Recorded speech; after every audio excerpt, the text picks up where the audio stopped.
Sinabi nito na nakakuha si Congressman Marcos ng 15.8 billion pesos in DPWH funds o tinatawag ding allocables. 15.8 billion. Yung pag-amin di umano ni Sandro Marcos na meron talaga siyang allocation. Dito, napakalinaw dito. Hindi niya itinanggi na may allocation siya. At sinabi niya pa kung kanino galing yung allocation. Dumepensa na si presidential son Sandro Marcos sa issue ng umano'y allocables o soft pork sa kanyang distrito. Wala raw siyang kinalaman dito. Yan ang agenda report ni Joan Manalo. Sinagot na ni House Majority Leader at Presidential son Sandro Marcos ang issue na isa umano siya sa mga nakatanggap ng pinakamalaking pork barrel mula 2023 hanggang 2025. Sa isang panayam, nanindigan si Congressman Marcos na wala siyang kinalaman sa alokasyon ng DPWH funds para sa 1st District ng Ilocos Norte sa ilalim ng National Expenditure Program. Number one, that was a initiative of the executive. Number one, that was. Ibig sabihin, meron. Diba? Kasi kung wala, sasabihin mo, there was no allocation. Dito, ang sinasabi niya, that was allocated by the executive branch. So, hindi mo tinatanggi at ina-admit mo na ngayon na meron talagang allocation sa'yo. Di ba? Ang sinasabi mo lang dito, hindi nanggaling sa'yo yun, kung hindi sa executive. Kanino ba talaga manggagaling yung ginagawa mo kaming tanga? Ay hindi, kayong mga followers mong tanga. Kanino ba talaga nanggagaling ang budget? Di ba sa executive naman, ang budget ang gagaling sa DBM, kaya nga Department of Budget and Management, sila ang naglalagay, ito budget sa ganitong departamento, ganitong budget sa ganitong departamento. At sila rin na nagsasabi na kung saan meron kang allocation. Humingi ka ng allocation. At hindi mo tinanggi sa statement mong ito. Ang sinasabi mo lang, executive ang nagdesisyon yan. Sino ba pinuno ng executive? Tatay mo. Gago! Alam mo, kesa na natulungan ka nitong statement mo, lalo kang nalaglag, Brad. Lalo kang nalaglag. Diba? Kesa na natulungan ka. Meaning wala po kinalaman ang congressman, wala po kinalaman ang legislative sa pag-allocate ng kahit anuman na amount doon.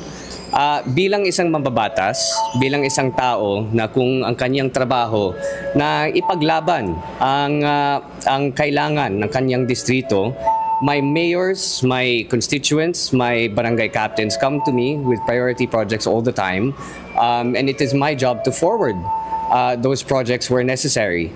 But it is the prerogative of the executive as to where those funds go when the NEP arrives into Congress. Sa ulat ng Philippine Center for Investigative Journalism, Nobyembre noong nakaraang taon, sinabi nito na nakakuha si Congressman Marcos ng 15.8 billion pesos in DPWH funds o tinatawag ding allocables mula 2023 hanggang 2025. Ang tiyuhin naman niyang si dating House Speaker Martin Romualdez nakakubra raw ng noong nakaraang taon. 15.8 billion. Tangina. Alam niyo kung magkano yun? 15.8 billion. Ibig sabihin, sa 1 billion kasi, 1,000 million eh. Alam niyo ba yon? Sa 1 billion, 1,000 million. Sino sa atin, taas niyo nga kamay niyo dyan, nakahawak ng 1 million. Taas niyo kamay niyo. Tapos yung 1 million na yan, baliwala lang sa inyo o malaking bagay sa inyo. Sige nga, tanungin ko kayo. Di ba sa 1 million, grabe, kung ikaw ay nakahawak na niyan, ay talagang tuwang-tuwa ka at pag-iingatan mo yan, 1 million yan, marami na akong magagawang negosyo dyan, marami na akong magagawang pagbabakasyon dyan, marami na akong mabibiling mga pagkain dyan, at makakabili na ako ng talagang pangangailangan ko, maaring motor, sasakyan, yung 1 million na yan, di ba? Eto, mga kababayan, hindi 1 million. 1,000 million ang 1 billion. And this is 15.8 billion, ladies and gentlemen. Ang tanong,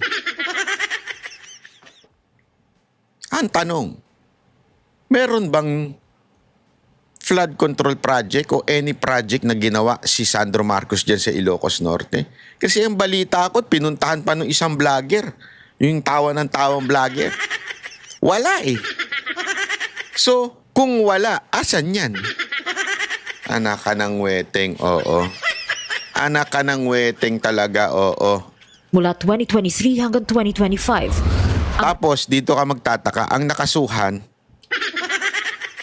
si Jinggoy, si Villanueva, at yung dating senador na si Revilla, at si Chis Escudero.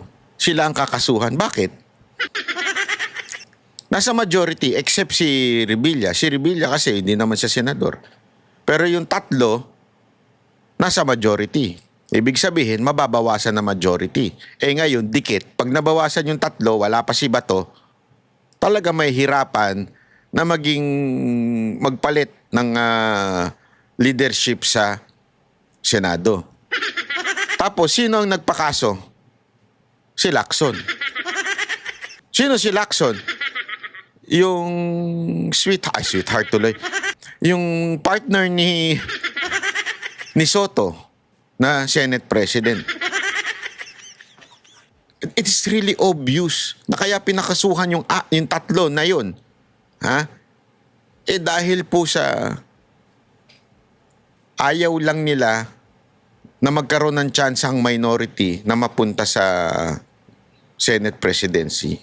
Ganon sila katarantado. Nilalaglag nila kasamahan nila para lang sa kapangyarihan.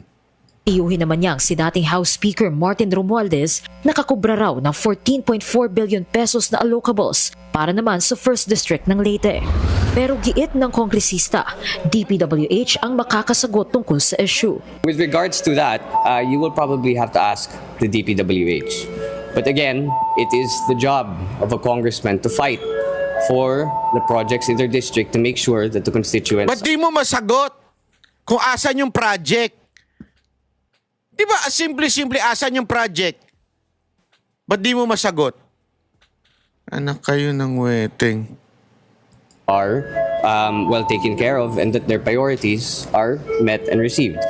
Isa ang 2023 to 2025 National Expenditure Program sa mga pinagbasehan ng pangalawang impeachment complaint laban kay Pangulong Bongbong Marcos. Partikular na ang tinatawag nilang BBM parametric formula na naging daan umano para mangyari ang sistematikong korupsyon sa ilalim ng Marcos Jr. administration.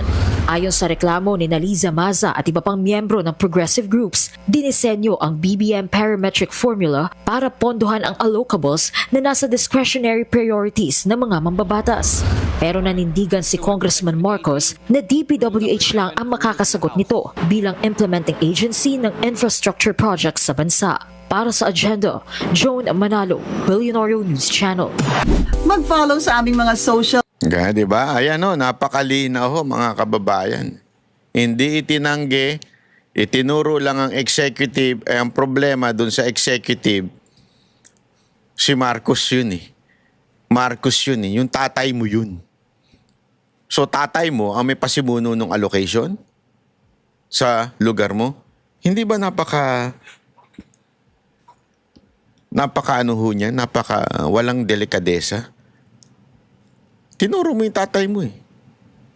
Executive, oh. Sino ba pinuno nun? Ikaw. Yung tatay mo, sorry, pamilya nyo. So, yung tatay, si BBM, binigyan ka ng allocation na 15 mahigit billion. Anong klase yun? Di ba?